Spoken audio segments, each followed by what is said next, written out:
ମଣିଷ ଶରୀରର ସବୁଠାରୁ ସୁନ୍ଦର ଅଂଶ ହେଉଛି ତା ମନ।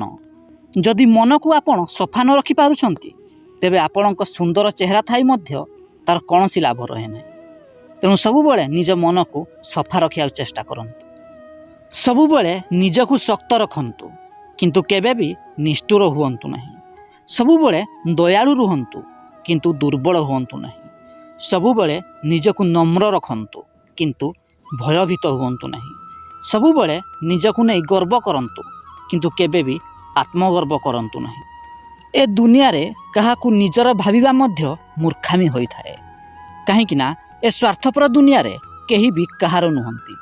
ଆବଶ୍ୟକ ପଡ଼ିଲେ ସମସ୍ତେ ନିଜର ଭଳି ବ୍ୟବହାର କରିଥାନ୍ତି ଏବଂ ସ୍ୱାର୍ଥ ପୂରଣ ହୋଇଗଲା ପରେ ସମସ୍ତେ ପର ଭଳି ବ୍ୟବହାର କରିଥାନ୍ତି। କେବେ ବି କାହାକୁ ସହଜରେ ବିଶ୍ୱାସ କରନ୍ତୁ ନାହିଁ, କାହିଁକି ନା ଏ ଦୁନିଆର ସବୁଠାରୁ କଷ୍ଟକର କାମ ହେଉଛି ମଣିଷ ଚିହ୍ନିବା।